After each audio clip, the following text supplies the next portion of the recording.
Good morning, সবাই কেমন আছো? আশা করছি ভীষণ ভালো আছো। আমি ভীষণ ভালো আছি। দীপার সারাদিনের সাতকাহনের আরও একটা নতুন ব্লগে সকাল থেকে স্বাগত জানাচ্ছি। আজ হচ্ছে রবিবার, সাথে দশহরা।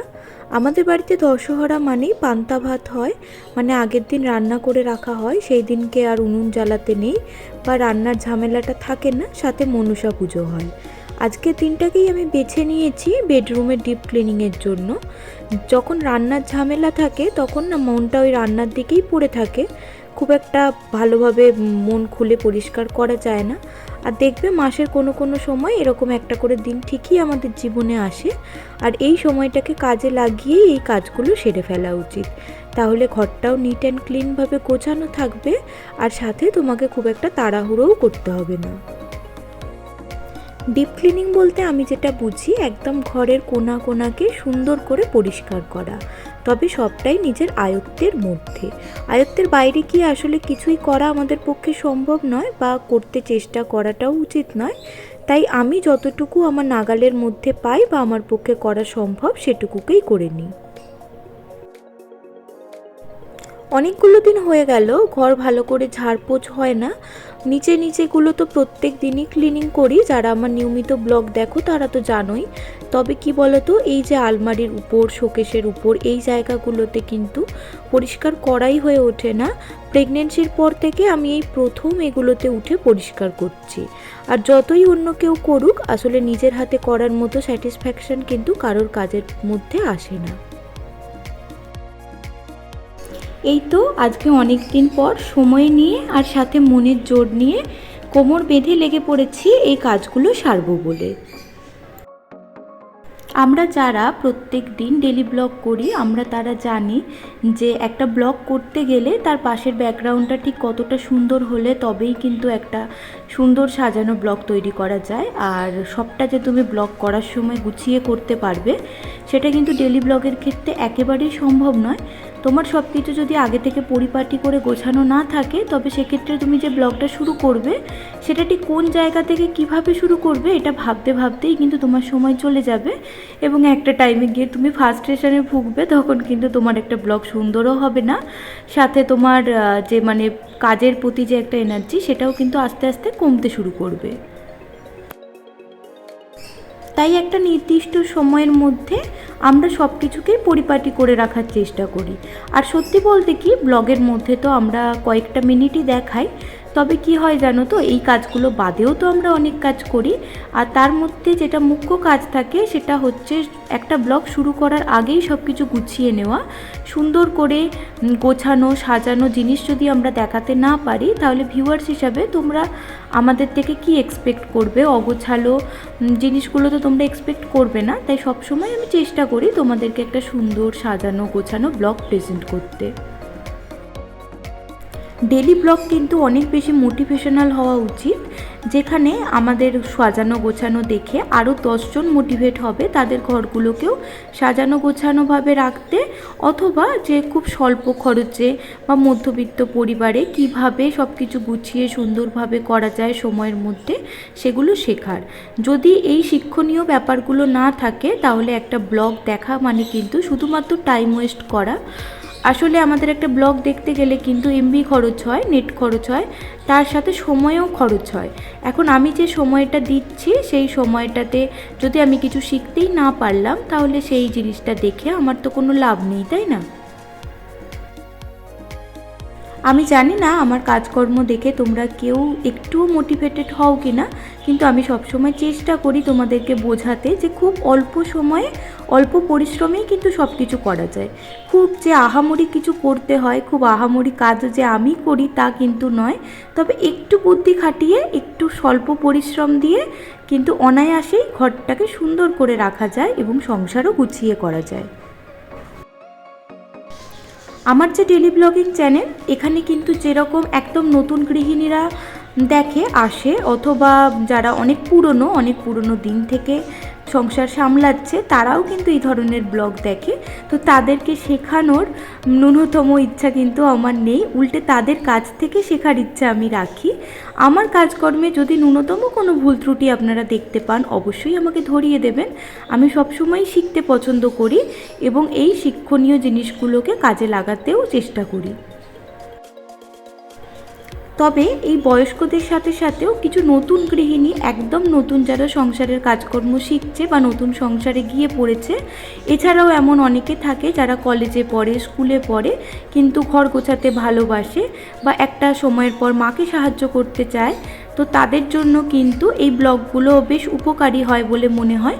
আমি কিন্তু এখানে শুধুমাত্র আমার ব্লগের কথা বলছি না, এরকম প্রচুর চ্যানেল আছে, লাখ লাখ ডেলি ব্লগার আছে যারা কিন্তু খুব সুন্দরভাবে এই জিনিসগুলোকে প্রেজেন্ট করে। আর আমার মনে হয় এই প্রেজেন্টেশনের উপর নির্ভর করেই মানুষ কিন্তু কাজে অনেক বেশি এনার্জি পায়। আমি যেহেতু নিয়মিত ঘরগুলো ক্লিন করি, তাই এই যে নিচের দিকের জায়গাগুলো, এগুলোতে কিন্তু একদমই আমাকে বেশি পরিশ্রম করতে হবে না। নিয়মিত পরিষ্কার করার কারণে অলমোস্ট সব কিছুই কিন্তু সুন্দরভাবে ক্লিন করা আছে। তবে একদম উপরের দিকে মানে আলমারির মাথা টাথা এগুলোতে একটু এফোর্ট আমাকে দিতে হয়েছে। আর বিভিন্ন কথার মাঝখানে এই যে নতুন বেডশিটটা আজকে পাতলাম, এটার কথা বলতে তোমাদেরকে একদম ভুলে গেছি। এই বেডশিটটা কিছুদিন আগে আমি ফ্লিপকার্ট থেকে নিয়েছিলাম, দুটো বেডশিট নিয়েছিলাম, একটা গ্রিন কালারের যেটা আমি তুললাম, আর তার আগে এই বেডশিটটা নিয়েছিলাম। তবে ওই গ্রিন কালারের বেডশিটটা আসার পর ওটা আমার এত পছন্দ হয়েছিল যে ওটাকেই আগে পেতেছিলাম, এটাকে আর পাতা হয়নি। তাই আজকে ভাবলাম ঘরটা যখন সুন্দর করে গোছাচ্ছি, সাজাচ্ছি, তখন একবার এই বেডশিটটা পেতে দেখি ঘরটাতে কেমন মানাচ্ছে। আর সত্যি কথা বলতে কিন্তু একটা ঘরে নতুন একটা বেডশিট পেতে দিলেই ঘরটা কিন্তু অনেক বেশি সুন্দর হয়ে যায়, অনেক বেশি মনে হয় নতুন নতুন একটা ভাব চলে আসে। তো আমি কিন্তু এই জিনিসটা খুব উপভোগ করি। আর আমার জানো তো এখন নতুন বেডশিট কেনার আর বেডশিট পাতার একটা নেশায় পরিণত হয়েছে।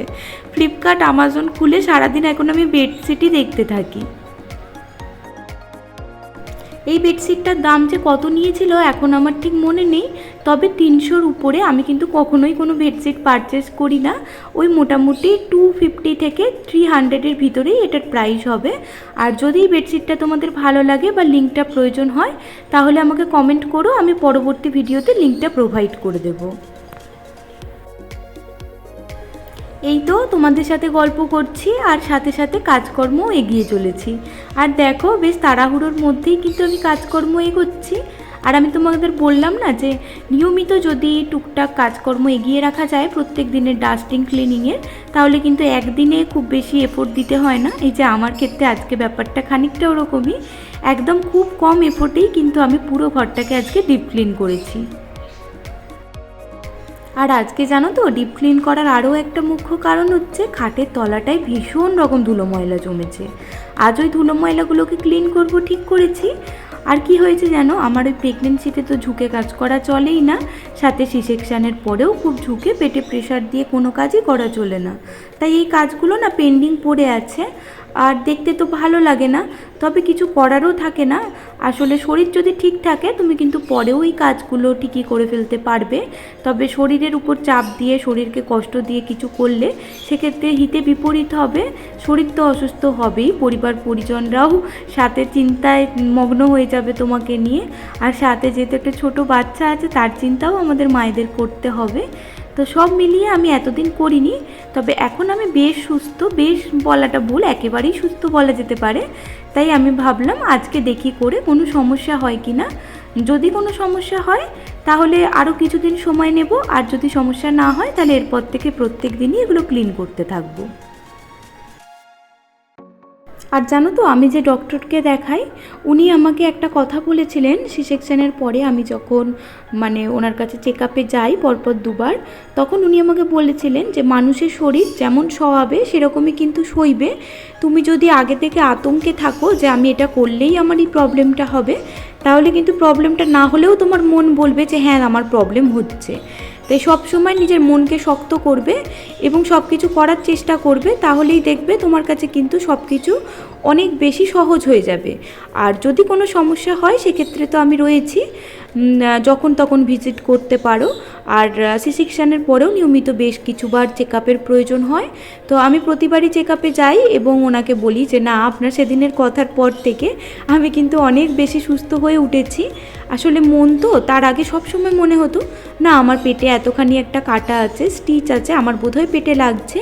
তবে সেদিনকে ওনার কথাগুলো শোনার পর থেকে আমি এই জিনিসটা রিয়েলাইজ করেছি যে না, আসলে শরীরকে তুমি যেমন সহাবে সত্যিই সইবে। আমার কিন্তু অ্যাকচুয়ালি অত ব্যথা নেই যতটা আমি প্রথম থেকে অনুভব করছিলাম। আসলে মন আসলে ভয়ঙ্কর ভীতু একটা জিনিস। আমি যদি মনকে ভয় দেখিয়ে রাখি তাহলে সে কিন্তু সবসময় ভয় থাকবে। আর এই তো আমাদের জীবন, এখানে যেরকম কিছু ভালো মানুষ থাকবে যে তোমাকে এগিয়ে চলতে মোটিভেট করবে, আবার কিন্তু কিছু খারাপ মানুষও থাকবে যারা প্রতিনিয়ত তোমার পা ধরে তোমাকে টেনে নামাবার চেষ্টা করবে। আসলে এই জ্ঞানটাও আমাদের দরকার। আমাদের কিন্তু চিনতে হবে যে কে ঠিক আমাকে উপর দিকে তুলতে চাইছে এবং কে ঠিক আমাকে টেনে নামাতে চাইছে। আর এই জ্ঞানটা যখন আমাদের মধ্যে তৈরি হয়ে যাবে তখন কিন্তু আমরা আমাদের কাজটাকে আরও বেশি চ্যালেঞ্জিংভাবে নেব এবং তাতে কিন্তু সফলতা আসার সম্ভাবনাটাও বাড়বে। আর এই তো আমি চলে এসেছি এরপর কাচাকুচি করতে। একে তো রোদের তাপ প্রচণ্ড এখন, তার মধ্যে আবার বেলাও হয়ে গেছে, সব মিলিয়ে চারদিকে একবারে ঝাঁঝা রোদ। তবে কি জানো তো, আমাদের বাড়িতে তো অনেক গাছপালা আছে, দেখো চারপাশটা কি সুন্দর সবুজ লাগছে না? তাই যতই হোক অন্যান্যদের তুলনায় আমাদের বাড়িটা একটু ঠান্ডা, যেহেতু অনেক গাছপালা রয়েছে। তবে এই পাতকুয়া তলাটায় আবার ডাইরেক্ট রোদটা পড়ে বলে বেশ কষ্ট হয় বেলা হয়ে গেলে কাচাকাচি করতে। তবে আজকে যে পরিমাণ জিনিস বের করেছি, এখন যদি না কেচে দিই তাহলে মুশকিল হয়ে যাবে। আর এরপর তো বর্ষাকালের সময়ও চলে আসছে, কবে বলতে কবে যে বর্ষা নেমে যাবে, তখন এই কাজগুলো করতে কিন্তু মাথা খারাপ হয়ে যাবে, শুকনো হবে না, বাজে স্মেল ছড়াবে। তো সব মিলিয়ে যেটা ডিসিশান নিলাম সব কিছু আজকেই করে ফেলবো। আমার ঘরের পর্দাগুলো বেশ লাইট কালার, তো কি হয় একটুতেই কিন্তু ময়লা জমে, আর খুব বেশি ময়লা জমে গেলে দেখবে জিনিসটার যে একটা গ্লসি ভাব সেটা কিন্তু চলে যায়। তাই আমি সবসময় চেষ্টা করি মাসে একবার করে এগুলোকে ধুয়ে দিতে। তাহলে কি হয় বলো তো, যে হালকা পাতলা ময়লাটা জমে সেটা উঠে যায়, আর খুব বেশি ঘষা মাজাও করতে হয় না, আর খুব এফোর্টও দিতে হয় না। তার ফলে আমার নিজের যেরম সুবিধা হয় সেরম জিনিসটাও কিন্তু নিজের ঔজ্জ্বল্য ধরে রাখে। আর আজকে খেয়াল করে দেখো, মাত্র 1 থেকে 1.5 ঘন্টার মধ্যেই আমি কিন্তু পুরো ঘরটা ডিপ ক্লিন করে ফেলেছি। আর একটা কথা আমি সবসময় মেনে চলি, সেটা হচ্ছে একদিনে শরীরের উপর চাপ দিয়ে বেশি করতে যাবে না। আজকে যেরকম ঘরটা করলাম, পরে কোনো একদিন সময় সুযোগ বুঝে বারান্দাটা করব। আর উপরের ঘরগুলোতে না এত বেশি ডিপ ক্লিনিংয়ের প্রয়োজন হয় না, যেহেতু কেউ থাকে না, সেহেতু খুব রেয়ার 6 মাস 7 মাস ছাড়া একবার করলেই হয়। আর নিচে যেহেতু সবাই থাকে আর সব লোক নিচেই আসে, তো আমি নিচেটাই বেশি গোছানোর উপরে জোর দিই।